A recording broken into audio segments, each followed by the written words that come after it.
B.Ed admission 2026-27 भरपूर विद्यार्थी आहे की सर मेरिट लिस्ट लागलेली आहे, आता कॉलेजचे नाव कधी टाकायचे आहे, म्हणजे कॅप राऊंडचे फॉर्म कधी सुरू होणार आहे याबद्दल कमेंट्स करत आहे. तर संपूर्ण विद्यार्थ्यांना एकच सांगायचं आहे, आपली फक्त प्रोव्हिजनल मेरिट लिस्ट लागलेली आहे, अजून फायनल मेरिट लिस्ट बाकी आहे.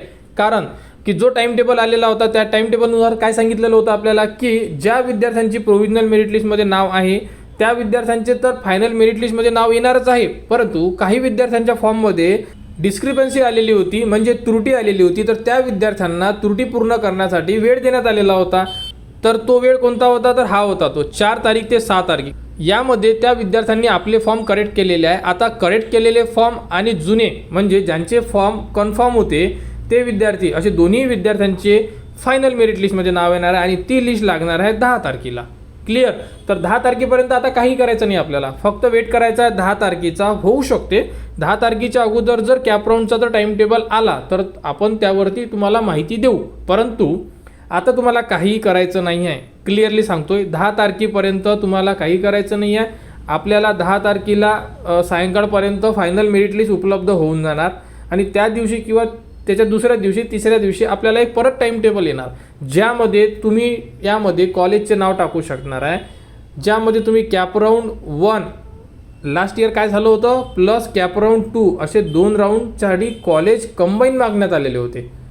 परंतु आता यावर्षी एक्झॅक्ट सांगता येणार नाही आपल्याला की कॅप राऊंड 1 आणि 2चे कॉलेजेस वन टाईम मागणार आहे की हर एक राऊंडला वेगवेगळे मागणार आहे, जसे कॅप राऊंडला वेगळे आणि कॅप राऊंड 2ला वेगळे. हे आपण एक्झॅक्ट सांगू शकत नाही. का बरं? कारण की टाइम टेबल यायचं आहे.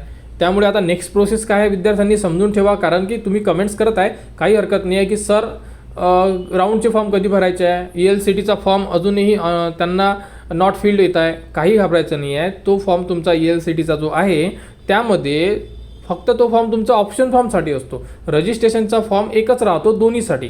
आणि ते जे ऑप्शन दिलेलं आहे तुम्हाला नॉट फील्डचं ते ऑप्शन फक्त कॉलेजचे नाव टाकण्यासाठी आहे. जेव्हा तुम्ही कॉलेजचे नाव ELCTमध्ये ॲड करणार तेव्हा तो फॉर्म तुमचा कन्फर्म होऊन जाणार. त्यामुळे तिथे तुम्हाला नॉट फील्ड येतं. त्याबद्दल काहीही टेन्शन घ्यायचं नाही आहे ELCTचं, ठीक आहे. आणि बाकीचे फॉर्म आता तुम्हाला माहिती दिलेलीच आहे, त्याप्रमाणे आपण आता पुढील अपडेट देऊ तुम्हाला.